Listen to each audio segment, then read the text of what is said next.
Bom, bom, bom. Hoje a gente com um tema bem instigante. Eu preparei, aliás, assim, não sabia, de verdade, eu não sabia o que eu trazia de tanta coisa que me ocorreu nessa aula. Fazer essa seleção para o encontro de hoje foi um verdadeiro desafio, porque a gente eu acho que ela é uma aula muito viva, muito interessante. É uma aula sobre como é que funciona a lógica do significante, por exemplo, uma sessão. Por que que a gente faz, às vezes, certos cortes numa sessão? Por que que, às vezes, estrategicamente, a gente vai sinalizar uma palavra ou vai deixar uma questão? O que está em jogo, né? Tem algo que o analista escuta, né? Que ele está atento e que ele assim, não está atento no blá blá blá, no fim das contas, não é aquilo que todo mundo vai ouvir, né? O analista ele vai escutar um segundo texto, que agora eu acabei de lembrar de uma imagem que ontem eu pensava nela e eu não coloquei no slide, mas acho que vocês todas têm em conta, que é, por exemplo, a ideia do Strange Things. Todo mundo acho que já assistiu. Assistiu, Maria Eduarda? Eu não. Não, então você vai assistir nesse feriado. É uma bela de uma série. A Gabriela, eu sei que ela já viu. Né, Gabi?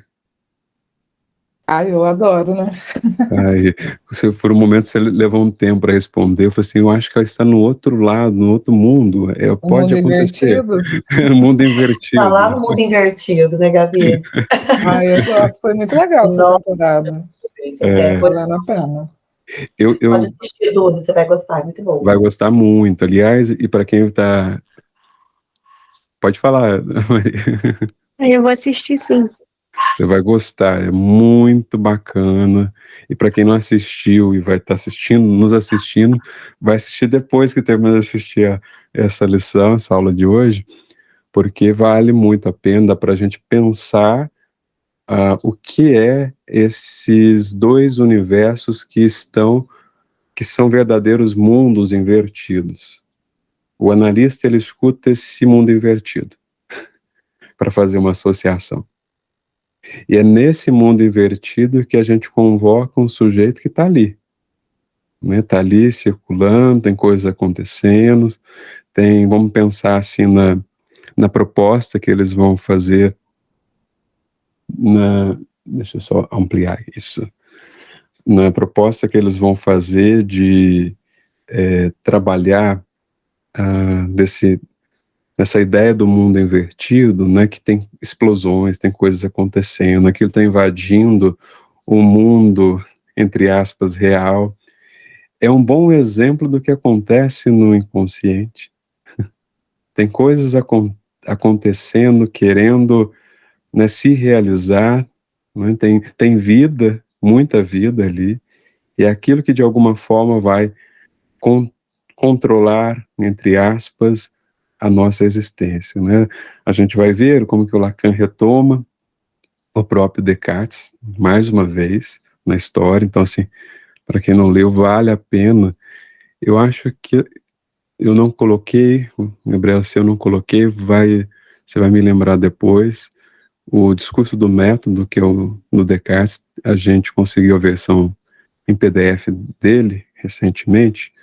Até acho que foi uma das colegas, eu falei em aula, e alguém pegou e colocou no grupo. Então tem esse texto, que é um textinho bem pequenininho, mas ele é essencial, porque ele vai orientar um pouco a fala do Lacan ao longo de várias aulas nesse seminário. E para a gente começar, eu pensei em trazer, além de tudo, né, não está tão simples, eu ainda estou querendo trazer mais coisas para conversar, né? É porque faltaram algumas pessoas que eu vou fazer às vezes de representá-las com algumas outras obras. Eu pensei assim, é desse jeito. Faltou aí a Dúnia, a Désia, né, Suzana, tanto de gente tá pra praia, impressionante. Tô brincando, nem sei se está, mas de qualquer forma eu pensei em compartilhar com vocês uma obra linda, maravilhosa, que, assim, leitura obrigatória para estudar psicanálise. É a primeira. Você tinha que estar lá no primeiro indicação. Essa daqui, essa versão que eu tenho da Imago, por ocasião, se chama O Diabo Enamorado. Olha que bacana. É do Jacques Casotti. Eu não sei se ele é italiano, eu sou italiano, mas não falo também nenhuma palavra, então não sei se é isso bem. Carrotti, pode ser. Vou perguntar para uma pessoa que eu conheço que fala muito bem italiano. Mas essa obra, o Lacan vai usar, né, Freud, que para remeter essa ideia do diabo, né, o que voi, o que queres, né, o que queres. É a pergunta que o psicanalista vai fazer para o sujeito do inconsciente, né, o que queres. A gente vai convocar o diabo, e aliás, assim, num momento onde nunca se falou tanto no diabo na nossa cultura, a gente vai dizer qual é o uso que nós fazemos da ideia do diabo, né? Mas é o diabo no sentido desse lado que tem a ver, muitas das vezes, com a dinâmica do inconsciente, né? Nós vamos levantar esse lado obscuro, esse lado que a gente não quer saber, que não é uma coisa muito interessante, e vamos fazer uma pergunta. Que boi? O que queres? O que desejas? Que é bem o que Lúcifer vai fazer também, né, na série. É basicamente inspirado nesse livro, gente. E eu vou pegar um pedacinho para a gente começar por aqui, porque vocês vão ver que tem muito a ver. Essa versão que eu tô, ela é bem legal, tem umas ilustrações simpáticas, eu gosto disso. Então, devam ter outras edições, mas essa que eu tô aqui, ela tem umas imagens bem bonitas. Só para vocês terem uma ideia, eu, Anderson. Que bom, eu, Anderson.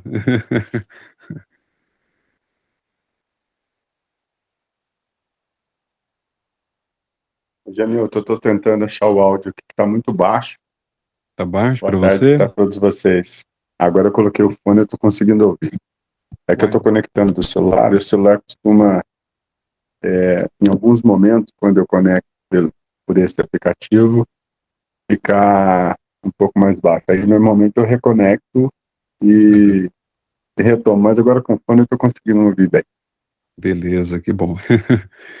Eu estava dizendo, Anderson, que assim, essa lição de hoje ela é muito trabalhosa e eu ainda representei algumas pessoas com algumas obras. Uma do Jacques Carrotti, sei lá, é italiano, não, é francês, não sei, enfim, eu não sei a pronúncia.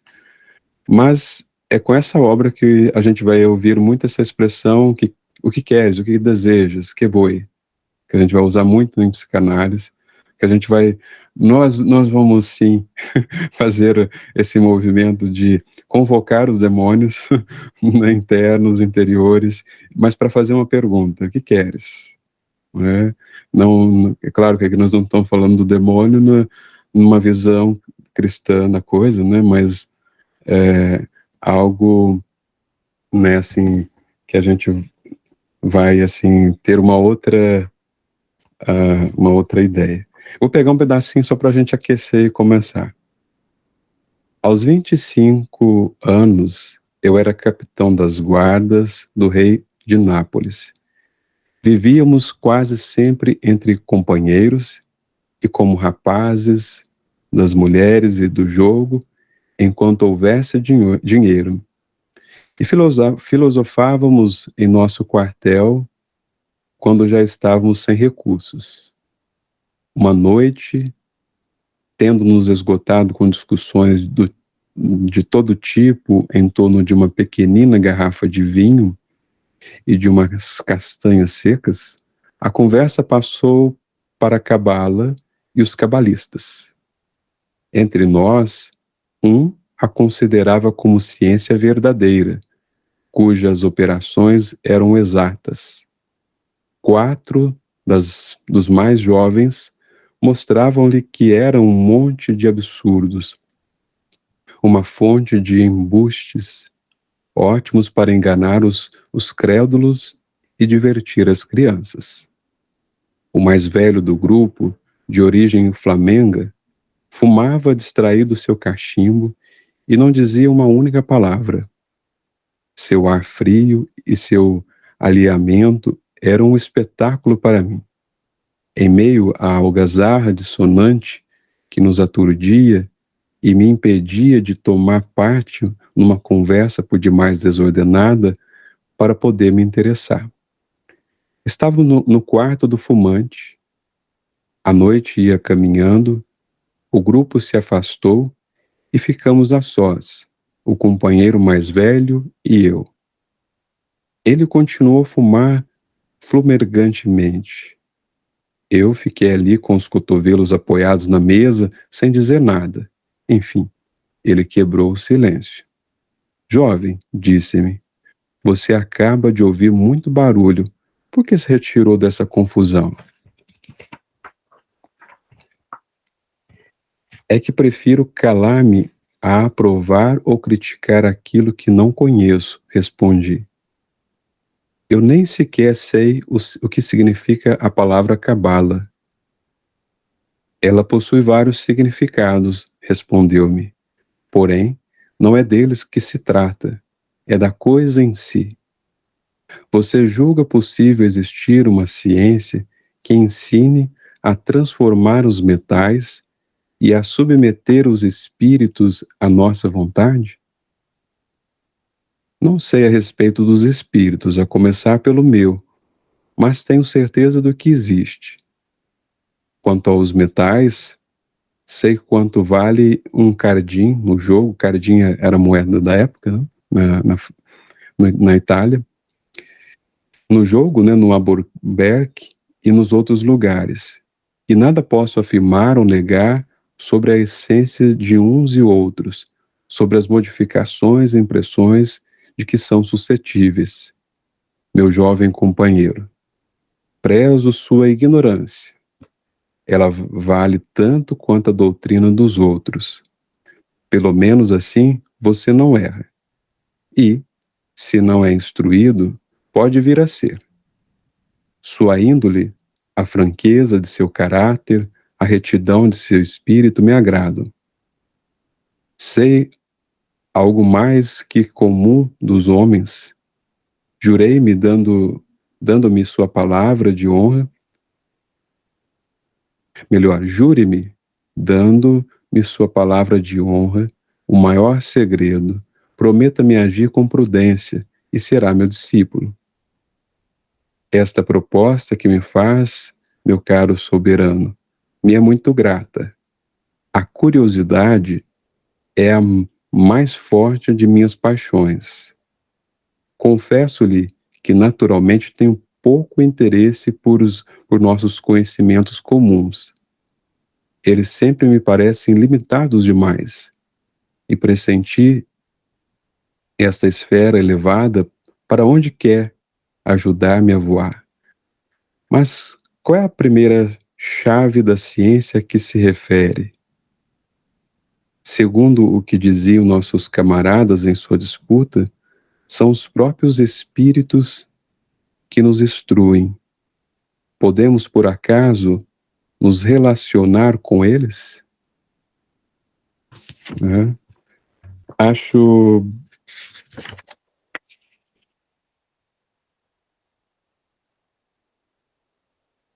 bacana esse trecho, né, assim, quando ele diz assim, desse apreço por esse desejo de saber, né, por há uma questão sobre a ciência, né, há um movimento, né, assim, há uma questão também, um jogo, né, com essa ignorância, um querer saber, uma paixão por querer saber, que eu acho que talvez seja o link que a gente pode trazer para essa aula de hoje, né, que traz como um convite para a gente pensar exatamente essa questão do significante, disso que circula nesse nosso mundo invertido, e que às vezes a gente prefere muito mais ignorar, não é? Porque, enfim, nem sempre são pensamentos, para a gente conservar a ideia, a gente vai ver isso daqui a pouquinho, nem sempre são pensamentos tão bonitos, lindos, maravilhosos, é isso. Mas eles fazem parte de nós. Nós não somos nem uma coisa e nem a outra, nós somos as duas coisas.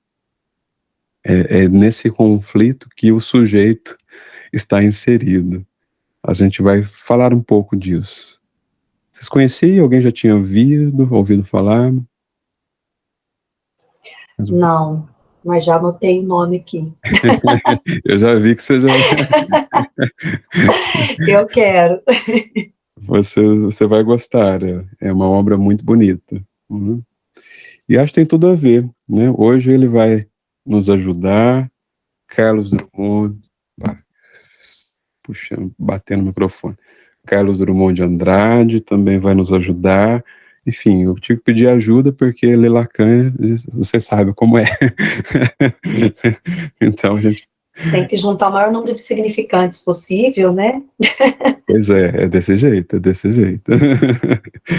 Né? Espero que vocês gostem, espero que isso, bom, é nesse convite, né, talvez fazendo esse convite a cada um de vocês, né, tentando despertar, né, esse desejo de querer saber, que eu acho que é isso que também a gente faz, em grande medida, na análise.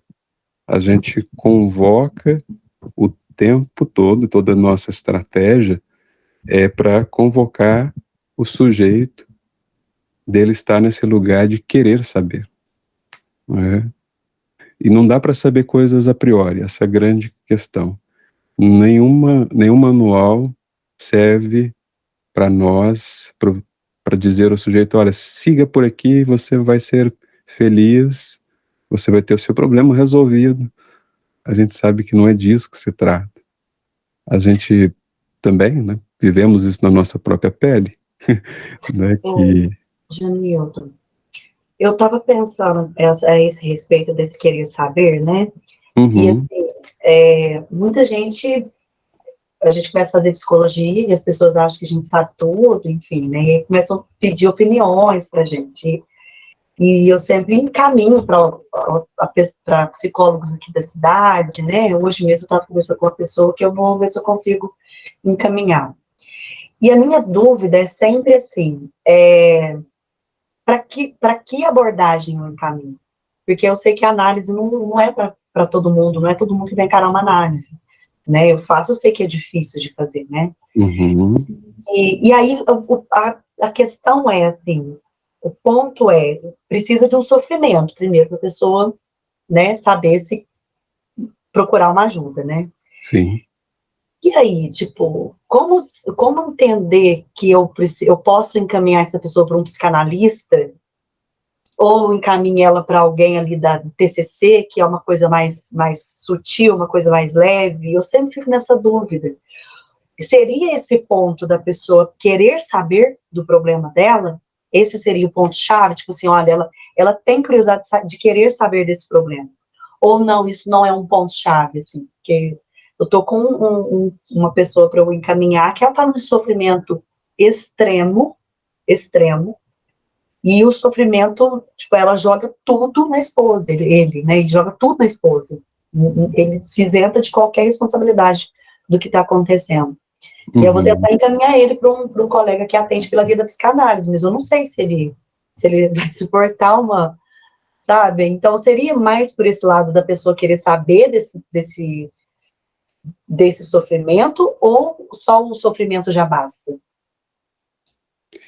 Eu acho que não é uma coisa de sair de entrada, que alguém queira. Às vezes pode acontecer, não é? Mas normalmente ninguém chega com essa predisposição. E eu acho que a gente tem que ter, enquanto clínicos na psicanálise, a dimensão de que, hoje mesmo eu pensava isso, a gente vai fazer coisas em análise, no sentido de que a gente vai ter um bom tempo dela ser muito terapêutica, no sentido de que assim, a gente vai construir uma boa relação forte o suficiente, né, para que essa relação, ela em si, seja o suporte para o trabalho. Porque se a gente fracassar nisso, e isso independente isso eu acho que qualquer abordagem vai fazer, né, mas nós não vamos fazer tentando resolver o sintoma. Nós vamos tentar fazer isso como uma condição para o sujeito, no outro momento, quando for possível para ele, no tempo dele, que a gente também pode levar 1 mês, pode levar 3 meses, pode levar 1 ano, 2 anos, 3 anos, sei lá. Cada sujeito é de uma forma. Eu acho que quem tem ter paciência com isso e saber manejar isso para colocar o sujeito nos trilhos somos nós. Acho que um bom analista faz isso. É claro, nem todos vão com essa ideia, para ser sincero, que vão ter colegas que vão do tipo, eu faço análise, tá, mas você faz análise, mas antes de você fazer análise, você faz uma construção. Ninguém entra num processo sabendo o que é análise. É simples, ninguém sabe. Mas, salvo quem, de alguma forma, circula na comunidade analítica de algum jeito. Mas, tirando essas pessoas, o grande público não sabe o que é análise. Então, a gente tem que, entre aspas, primeiro, ensinar com o que a gente faz, com o que a gente trabalha, que é um jeito da gente mostrar e pôr o sujeito a trabalhar com isso, e ter uma forte relação, não é? Eu acho que, assim, em alguma medida, tanto psicanálise, qualquer outra abordagem, num primeiro plano, ela vai ser terapêutica. A única questão que, onde os colegas terminam, nós começamos. É isso que diferencia. Né? Enquanto os colegas dizem, não, beleza, o sintoma cessou, então vamos suspender, vou te dar alta. É nesse momento, né, na verdade, onde não que o sintoma vá ser apaziguado, mas é que no nosso caso a gente vai levar o sujeito não a, vamos dizer assim, deixar o sintoma ali, mas a se perguntar por que ele repete tanto. Aí começa o trabalho. Essa é a grande diferença, essa é a subversão da psicanálise para qualquer terapêutica. Ela é terapêutica, em alguma medida, né, assim, eu acho que a gente pode ser super violento quando a gente tenta achar que a pessoa tem que entrar, já vim pronta para análise, não funciona. Talvez funcionasse com o Lacan na cultura, naquela época dele, específica, né, mas hoje em dia não. Até porque Lacan também não pegava qualquer caso, né? Né, ele também já ia naqueles casos que realmente já... Não, mas então tá bom. Então, primeiro é trabalhar a transferência mesmo, né? Sem isso, não há trabalho possível. Uhum. Na verdade, alguém vai chegar com uma demanda, a gente vai fazer uma outra oferta, sem que a pessoa saiba, no fim das contas, no primeiro momento. Uhum. Mas o convite é exatamente de conduzi-lo ou conduzi-la a se perguntar sobre isso, a analisar isso, né? Como fazer uma construção, não apaziguar e nem resolver o sintoma, porque a gente sabe, no fim das contas, porque quem faz análise sabe muito bem disso, um sintoma hoje está na cabeça, amanhã está no pé, e é o mesmo sintoma, ele muda. Nem me fale. Mas então tá bom. Mas então tá bom, então. Obrigada. Tá bom? Bom, então eu trouxe alguns pequenos recortes aqui, só para nos orientar um pouco a conversa. Tem muitos termos, né, que vão estar no alemão, eu tentei trazer um pouco dessa tradução, que pode ajudar aqui. Não só tem no alemão. Eu acho que essa aula é um convite. Aliás, antes de eu ir aqui, deixa eu fazer o seguinte. Não, eu vou deixar pro final. Acabei de mudar de ideia. É simples. Eu vou aqui, depois pode fazer mais sentido.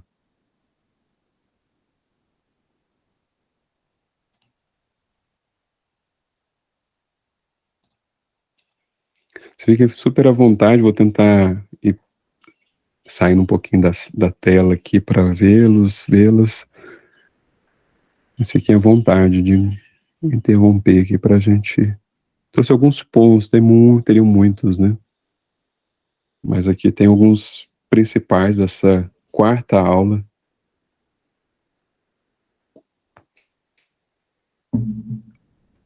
O Anderson, que eu sei que gosta de tecnologia, vai gostar bastante dessa aula. Fala sobre rede. Tem muita. E você vai ver que tem uma lógica dessa rede, né, que também está inscrita, pelo menos eu acho, cada vez mais eu tenho conseguido ler assim, dentro da própria ideia de rede da tecnologia, né, de como se constitui na tecnologia, é muito próximo a isso que o Lacan vai dizer de rede dos significantes. É claro que, de alguma forma, a gente vai estar na rede, uma rede também, não só de significantes, mas de significados, né? Mas a ideia de rede, ela é cara, eu acho que dá para a gente fazer aproximações. É um bom estudo, na verdade, eu estou cheio de pesquisa aqui, vocês estão vendo, né? Bom, então, lancemos-nos, né, para a quarta lição, a rede dos significantes, e a gente já começa com uma retomada. É muito legal a gente ver a fala do Lacan, só um parênteses aqui. A gente acha que nada tem a ver, né? Ele começa a fazer um comentário no começo desse seminário, dizendo das férias dele, que ele ia suspender as férias em função da neve, e também estava feliz porque também estavam recebendo pessoas, né, interessadas aí na psicanálise, estavam vindo de outro país. É bem interessante que é um comentário ali que a gente vai ver que está dentro de uma lógica significante. E, bom, é um pouco por aí que o Lacan também, logo na sequência, começa a conversar com a gente, né? Ele põe o Begriff. Begriff, ela é formada, né, por duas palavras em alemão. É importante, né, se a gente tentar retomar essas palavras, que podem ser palavrões, a gente não traduzi-las e não trabalhar com elas. Na verdade, a gente vai lembrar, no alemão, quando aparece o prefixo significa o nosso in. Guarda isso aí que vai te ajudar bastante quando você vê algumas palavras em alemão precedido do und. Então, nós temos aí o und, o prefixo da negação, e depois temos o Begriff, que é o conceito. Lacan começa retomando o que ele já dizia, falou na lição passada, de uma negação de um conceito. Né? Esse conceito do que é o inconsciente.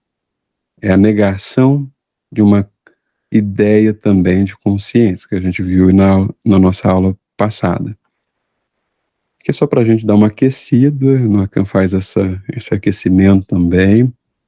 Depois, logo na sequência, ele vem com uma coisa que eu vou fazer para vocês um salto na obra do Lacan, anos depois, muito anos depois, o que nós vamos chamar no segundo tempo da obra do Lacan, que ele vai estar formulando as teorias, o modo de pensar, a própria clínica, já num outro paradigma, não mais o paradigma neurose, psicose, perversão, mas num paradigma topológico. É um outro modo de pensar a clínica. Bem interessante, eu acho, para para as questões que a gente trabalha hoje em dia na clínica. Hoje mesmo, a verdade é que são poucos os colegas, no Brasil, pelo menos. O pessoal tem começado a despertar um pouco de interesse por isso, mas ainda são poucas pessoas que, de fato, trabalham com uma clínica com essa orientação. Primeiro porque precisa estudar um pouco de topologia, de matemática, é simples. Mas, se a gente tem uma caminhada da obra do Lacan, a gente vai ver que as ideias, quando você coloca na matemática, o que a matemática faz?